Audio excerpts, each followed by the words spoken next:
Regresamos con don Naim Isaac Monge en el tema de ética y derechos humanos.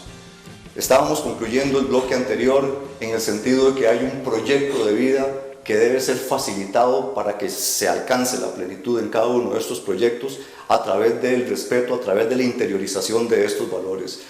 Don Naim, ¿cómo hilvanamos otra vez, como lo dijimos en el bloque anterior, el hecho de que yo tenga un proyecto de vida y que necesito que haya una institucionalización de la ética y de los derechos para sentirme en una sociedad que me va a dar el apoyo que corresponde al esfuerzo que yo haga?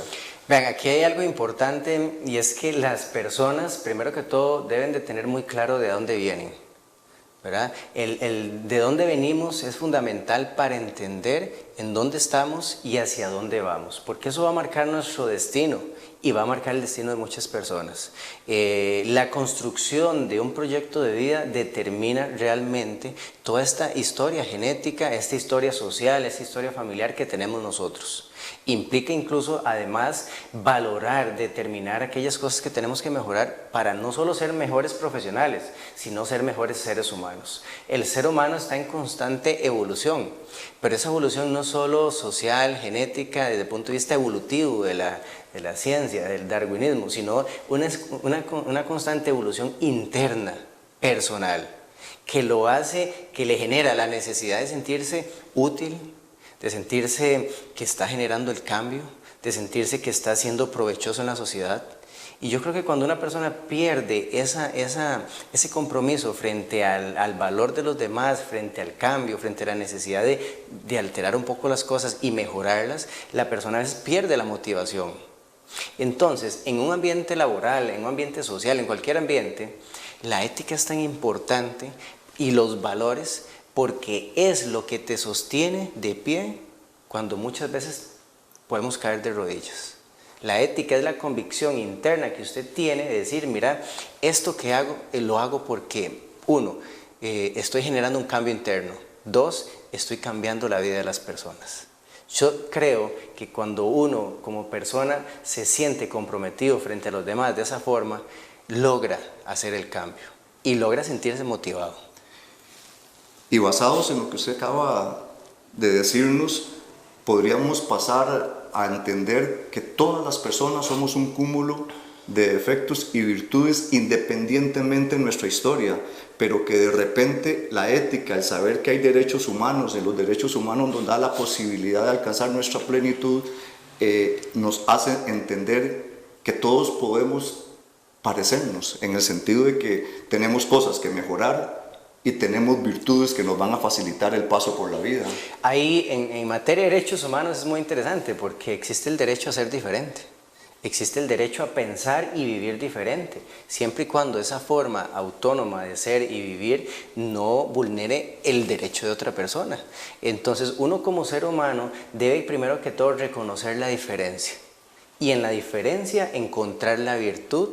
Para poder, al final del día hay que entender algo muy claro, no vivimos en una cueva aislados del mundo, todo nos une, a las personas que nos rodean nos une un lazo hacia ellas, en una u otra forma, dependemos de otros seres humanos para transitar, para comer, para bañarnos, para cocinar, para todo.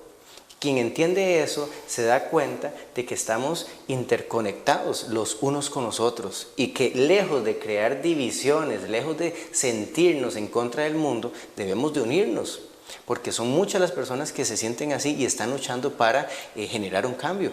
Lo que pasa es que en la sociedad muchas veces evidenciamos más lo negativo, pero lo positivo es mucho y está pasando. Personas que silenciosamente, calladamente asumen su responsabilidad. Don William con un programa de estos que lleva estos ideales a las sociedades, invirtiendo tiempo, invirtiendo espacio, son personas que están haciendo el cambio y las vemos ahí, están ahí presentes, ¿verdad? Don Naim, para personas de diferente formación, para personas que saben diferentes oficios en la vida, ¿cómo transmitirles que los derechos humanos son nuestros solo por la maravilla de haber nacido? Hay que entender mucho el contexto histórico de los derechos humanos, ¿verdad? Los derechos humanos surgen después de las guerras mundiales. en donde no había un solo reconocimiento por parte de los estados, de la política, del poder realmente, hacia el respeto a la dignidad humana. Personas detenidas, eran ejecuciones forzosas, encarcelamientos extrajudiciales, o sea, había una evidente violación. Los sistemas de genocidio, todo esto dio contraste al desarrollo de los derechos humanos.